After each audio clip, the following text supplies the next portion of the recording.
நீங்க விசேஷத்தை ஆரம்பிக்கிறதுக்கு முன்னாடி மிஸ்டர் முரளி கிட்ட நான் சில விஷயங்கள் பேசணும். தாராளமா பேசலாம். அதுக்கு முன்னாடி லக்கண பத்திரிகையை படிச்சுட்டு தட்ட மாத்திக்கலாமே. நல்ல நேரம் முடிஞ்சிரும்லமா? இல்லப்பா, நானும் நல்ல நேரத்துல பேசணும் தான் வெயிட் பண்ணிட்டு இருக்கேன்.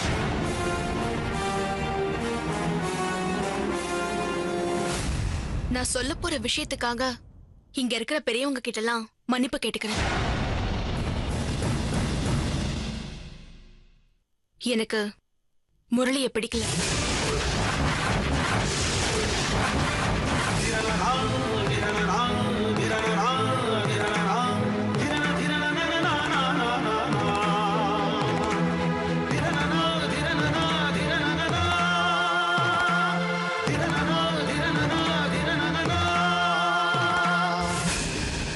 நான் அவரை கல்யாணம் பண்ணிக்க விருப்பப்படல.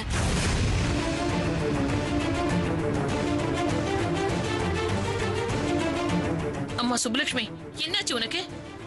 ஏன் இப்படி பேசுற? இப்படி பேசுறது தப்புமா? நான் சில விஷயங்களை ஓபனா பேசணும்னு நினைக்கிறேன். யாரும் என்ன டிஸ்டர்ப் பண்ணாதீங்க. எனக்கு முரளியை பிடிக்கல. அவரை கல்யாணம் பண்ணிக்க இஷ்டம் இல்லைன்னு சொல்றதுக்கு என்ன காரணம், எதுக்காக சொன்னேன்னு தெரிஞ்சுக்கணுமா மிஸ்டர் முரளி?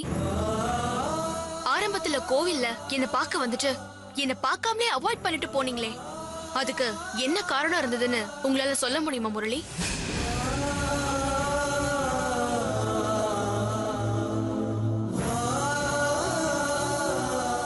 யோசிச்சு பாருங்க. உங்களுக்கும் ஒண்ணுக்கு 3 தங்கச்சிங்க இருக்காங்க. அவங்கள பார்க்க வந்த மாப்பிள பார்க்காமலே போனா அவங்க மனசு என்ன கஷ்டப்படும்?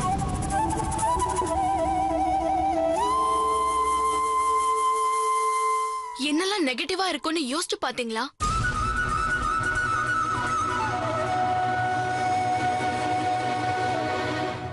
நான் புரியாம கஷ்டப்பட்டேன். அம்மா அப்பா கிட்டயே சொல்ல முடியல. என்ன பிடிச்சிருக்கா பிடிக்கலையா, என்ன பார்க்காம நீங்க என்ன சொல்வீங்கன்னு புரியாம நின்ன. நான் ஒன்னும் அமலா பாலோ காஜல் அகர்வால் மாதிரியோ அழகா இருக்கேன்னு சொல்லல. பார்த்ததும் மூஞ்சி திருப்பிக்கிற அளவுக்கு அசிங்கமா ஒன்னும் இல்லல்ல.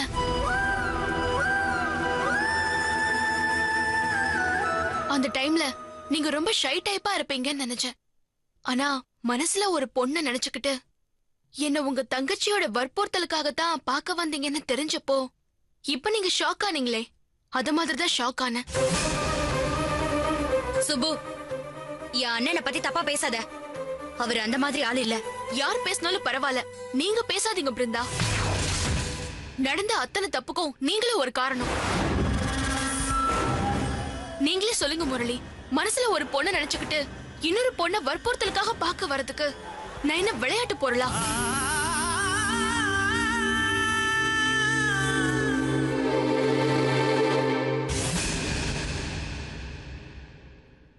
ஏதோ பொழுது போலன்னு விண்டோ ஷாப்பிங் பண்ணிட்டு போறதுக்கு.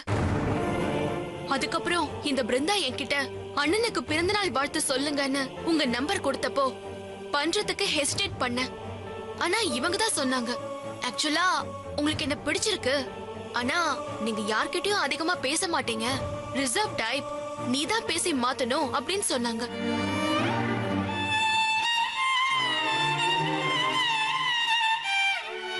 அவங்க சொன்னதுக்காக நான் பண்ணேன்.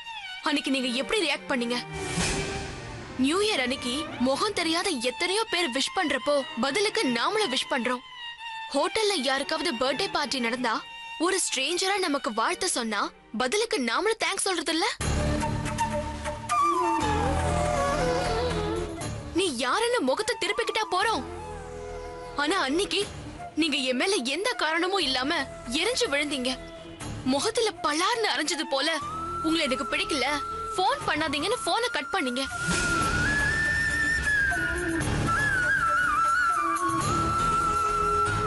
எனக்கு எவ்வளவு பெயின்ஃபுல்லா இருந்திருக்கும். அன்னைக்கு ஃபுல்லா நான் எவ்வளவு அழுதேன் தெரியுமா? ஏன் அப்படி பண்ணீங்க? நான் என்ன தப்பு பண்ணேன்? உங்களுக்கு என்ன பிடிக்கலன்னா கோவில்ல வந்து பார்த்துட்டு போன மறுநாளே எனக்கோ என் அப்பாவுக்கோ போன் பண்ணி உண்மையான காரணத்தை சொல்லிட்டு போயிருக்கலாம்ல.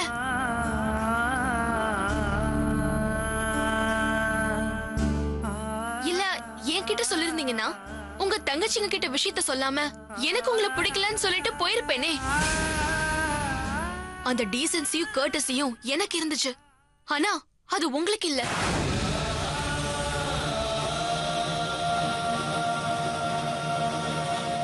சொல்லுங்க முரளி, ஒரு பொண்ண மனசுல நினைச்சுக்கிட்டு அந்த விஷயத்தை எல்லார்கிட்டயும் மறைச்சிட்டு இன்னொரு பொண்ண பார்க்க வந்த உங்களை எப்படி நம்பி கல்யாணம் பண்ணிக்க முடியும்?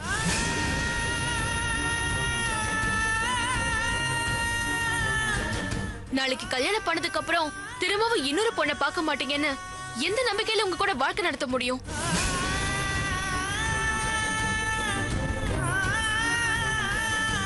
நீங்க அன்னைக்கு போன்ல அப்படி பேசினதுக்கு அப்புறம் எதுவுமே வேண்டான்னு முடிவு பண்ணி ஊருக்கு போயிட்டேன். கொஞ்ச நாள்ல திரும்பவும் பிருந்தா நீங்க மன்னிப்பு கேட்டீங்கங்கிற சாக்குல வீட்டுக்கு வந்து கல்யாண பேச்ச ஆரம்பிச்சாங்க.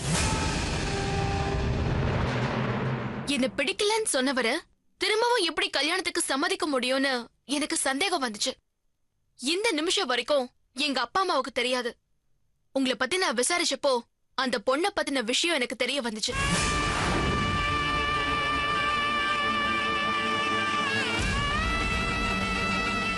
அந்த பொண்ணு இல்லங்கிறதுனால தான் என்ன திரும்பவும் கல்யாணம் பண்ணிக்க சம்மதிச்ச விஷயம் எனக்கு புரிஞ்சுது. அப்ப வேணும்னு தூக்கி எறியறதுக்கும் இப்ப வேணும்னு எடுத்துக்கிறதுக்கும் நான் என்ன பாண்டி பசார் பிளாட்ஃபார்ம்ல விக்கிற பொம்மையா? பொண்ணுங்கன்னா அவ்வளவு சாதாரணமா போச்சா? எங்களுக்கும் மனசு, புத்தி, சந்தோஷம், கோபம், வலி, அது இதுன்னு எல்லா உணர்ச்சிகளும் இருக்கு.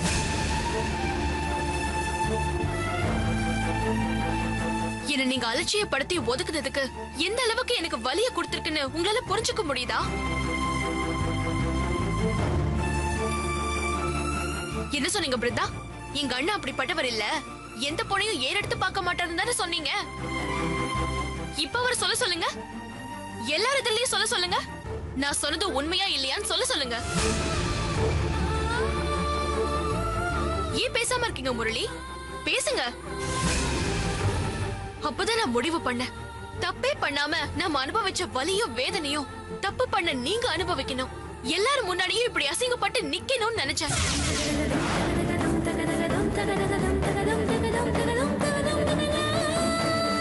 எல்லாரும் முன்னாடியும் இப்படி அசிங்கப்பட்டு நிக்கணும்னு நினைச்சேன்.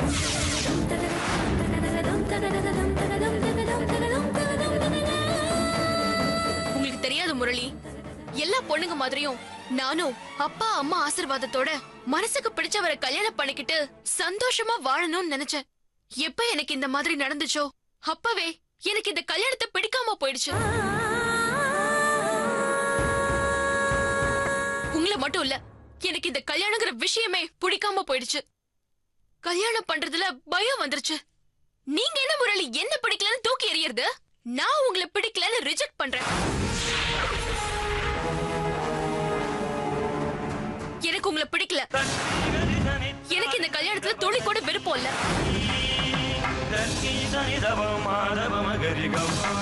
இந்த கல்யாணம் நடக்காது, நடக்கவே நடக்காது.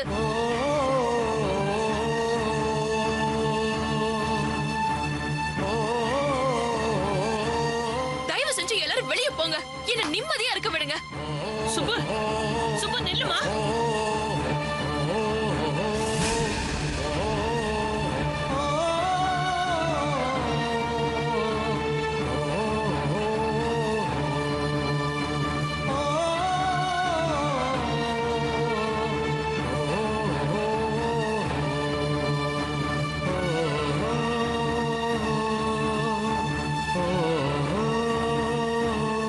தயவு செஞ்சு எல்லாரும் என்ன மன்னிச்சிடுங்க. இவ இப்படி நடந்துக்குவான்னு நான் கொஞ்சம் கூட எதிர்பார்க்கவே இல்லை. மறுபடியும் என்ன மன்னிச்சிருங்க.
பிருந்தா, ஒரு நிமிஷம். அந்த வீட்டுல நடந்த இன்சிடென்டால முரளி ரொம்ப அப்செட் ஆயிருக்கான். இப்ப அவன் இருக்கிற மனநிலையில அவங்கிட்ட யாரும் பேசாம இருக்கிறதா நமக்கு நல்லது. இத நான் சொல்லி நீங்க கேட்க வேண்டிய அவசியமே இல்ல.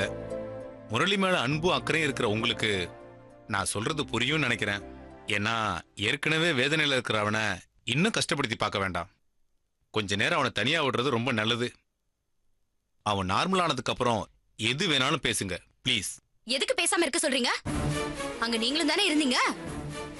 நடந்த எல்லா அசிங்கத்தையும் அவமானத்தையும் பாத்தீங்கல்ல. இதுக்கு மேல சிவானே வேணாம். எனக்கு நல்ல வாயில வருது, விட்டுருங்க. எல்லாத்தையும் மூடி வச்சு கழுத்து அறுத்துட்டு இப்பவும் நீங்க பேசாதீங்கண்ணே. வேணாம், எங்களுக்கு தெரியும் என்ன பண்ணணும்னு. நீங்க பேசாம இருந்தாலே போதும். எல்லாரையும் விட அதிகமா கஷ்டப்பட்டவன் நான், அலைஞ்சு தெரிஞ்சவன் நான். இன்னைக்கு ரெண்டுல ஒண்ணு தெரிஞ்சுக்காம நான் போக மாட்டேன். அண்ணா அண்ணா கதவை தரேன். டென்ஷன் ஆவா சந்தியா? இல்லங்க, அண்ணா உள்ள போய் கதவை தாப்பால் போட்டுக்கிட்டாரு. என்னன்னு தெரியல, திறக்க மாட்டேங்கிறாரு. ரொம்ப பயமா இருக்குங்க. சந்தியா, ஒரு 5 நிமிஷம் பேசாம இருக்கியா?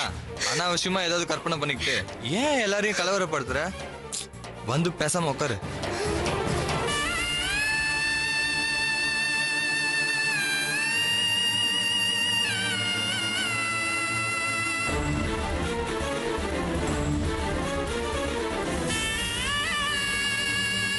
அண்ணா ப்ளீஸ் கதவை தரேன். அண்ணா கதவை தரேன். சொன்னா கேளுங்க, கதவை தரேன். கதவை தரேன். என்னடா பண்ற? அண்ணா அண்ணா அண்ணா அண்ணா கதவை தரேனா? அண்ணா கதவை தரேன். அண்ணா கதவை தரேன். சொன்னா கேளுங்க, கதவை தரேன். கதவை தரேன். அண்ணா அண்ணா கதவை தரேன். அண்ணா அண்ணா என்னடா பண்ற? சச்சே, முரளி இவ்வளவு கோழையெல்லாம் இருக்க மாட்டான். இல்ல இப்ப அப்படி என்ன நடந்துருச்சு? அண்ணா கதவை தரேன்.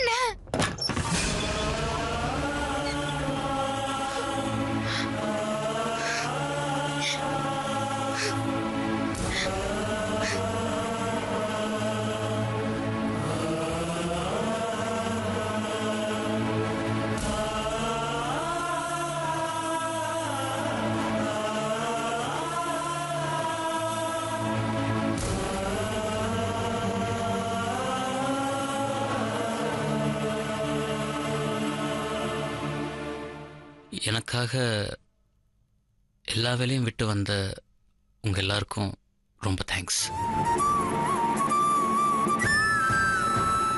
இப்படியெல்லாம் நடக்கும்னு நீங்க யாரும் எதிர்பார்த்திருக்க மாட்டீங்க.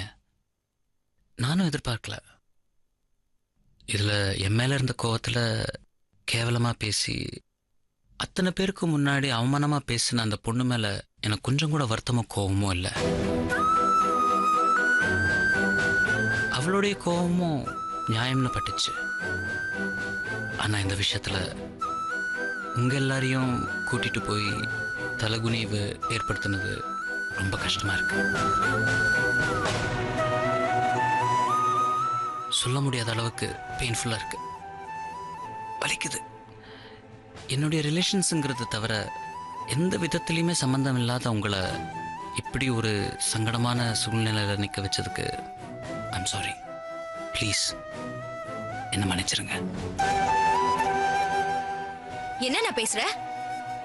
எல்லாத்தையும் பண்ணிட்டு ஒரு சாரி கேட்டா சரியா போயிடுமா? எல்லாத்தையும் பண்ணிட்டு ஒரு சாரி கேட்டா சரியா போயிடுமா?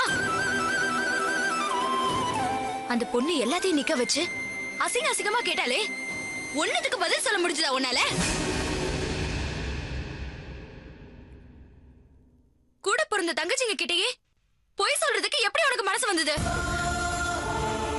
உனக்கு கல்யாணம் பண்ணி வைக்கணும்னு பேச வந்தப்பவே உன்கிட்ட கேக்கல?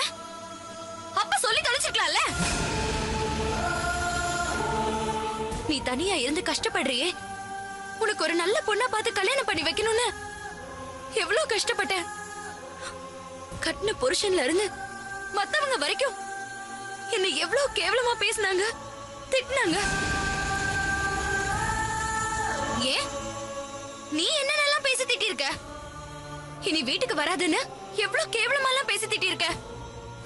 ஆனா எல்லாத்தையும் பொறுத்துக்கிட்டு அந்த பொண்ணு வீடு வித்யா வீடுன்னு மாறி மாறி அலைஞ்சது இன்னைக்கு எல்லாரும் முன்னாடி அசிங்கப்படவா? வேற யாராவது இருந்திருந்தா எப்பவோ நீ கல்யாணம் பண்ணா என்ன பண்ணாட்டினா என்னன்னு போயிருப்பாங்க. ஆனா நான் அப்படி போக முடியலையே. ஆரம்பத்துல நீ அந்த பொண்ணு பிடிக்கலன்னதும் உன்கிட்ட நான் கேட்கல, நீ மனசுல யாரையாவது பார்த்து வச்சிருக்கியான்னு. அப்ப வாயை திறந்து சொல்லிருக்கலாம்ல.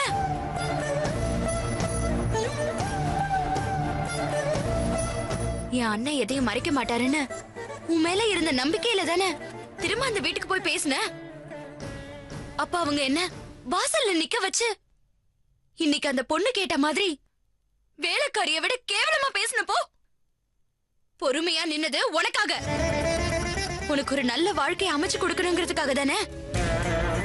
ஆனா இன்னைக்கு அந்த நம்பிக்கைய, உன் மேல வச்சிருந்த மரியாதைய ஒரு பொண்ணு காரி துப்புற அளவுக்கு பண்ணிட்டியே.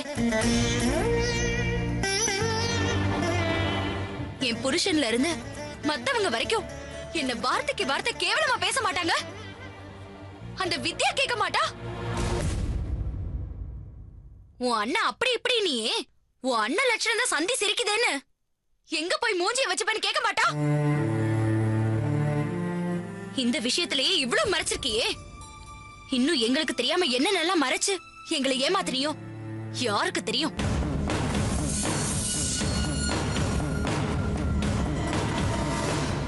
என் பையன் மேல சத்தியமா சொல்றேன், உனக்கு ஒரு நல்ல பொண்ண கல்யாணம் பண்ணி வைக்கணும்னு நினைச்சதையே என் முகத்துக்கு பின்னாடி புரோக்கர் கமிஷனுக்கு வேலை பாக்குறா, பின்னாடி பணம் வாங்குறதுக்கு பண்றான்னு கேவலமா பேசுறாங்க.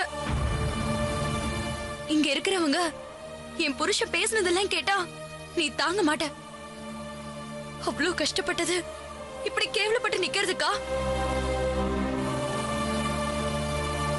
அப்படியே செத்துடலாம் போல இருக்கு. நம்ம குடும்பத்துமான இப்படி அசிங்கப்படணும்? அத பத்தி நம்ம கவலைப்பட்டு என்ன பிரயோஜக்கா? அண்ணனுக்கு அது துளி கூட இல்லையே. இருந்திருந்தா யாரோ ஒரு மூணாம் மனுஷி இப்படி பேசுற அளவுக்கு பண்ணிருப்பாரா?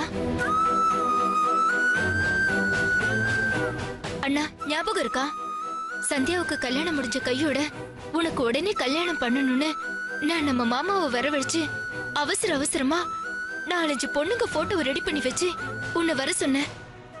ஆபீஸ்ல இருந்து வந்து நீ எப்படி எரிஞ்சு விழுந்த? எவ்வளவு அசிங்கமா மாமாவை பேசுன? அதெல்லாம் எதுக்கு? இன்னைக்கு இப்படி கேவலப்பட்டு நிக்கிறதுக்கா? இது நாள் வரைக்கும் நாங்க எதையாவது மறைச்சிருக்கோமா? நீதான் எங்களுக்கு எல்லான்னு எல்லாத்தையும் சொல்லல. ஆனா நீ எங்களை தள்ளி வச்சுதான் பாத்திருக்க. அதனாலதான் எல்லாத்தையும் மறைச்சு வச்சு கழுத்து அறுத்திருக்க. நாங்கள் அதுவும் கூட பிறந்தவங்க. எங்களை கட்டிக்கிட்டவங்க எதுக்கு பல பேர் முன்னாடி அசிங்கப்பட்டு அவமானப்பட்டு நிக்கணும்? சொல்லுன. இத்தனை நாளா எங்களுக்காக தான் கல்யாணத்தை தள்ளி போடுற. நாங்க வந்து போனா எங்களை நல்லா பாத்துக்கிறவங்களா இருக்கணும்னு நீ கல்யாணத்தை தள்ளி போடுறன்னு நினைச்சேன். எங்க அண்ணன் மாதிரி வருமானு பெருமையா பேசிட்டு இருந்த. இவ்வளவு ஒரு மட்டமான பொண்ணுக்காக தான் இதெல்லாம் பண்ணிருக்கேன்னு தெரிஞ்ச உடனே உன் மேல இருந்த பதிப்பும் மரியாதையும் சீன் ஆயிடுச்சு.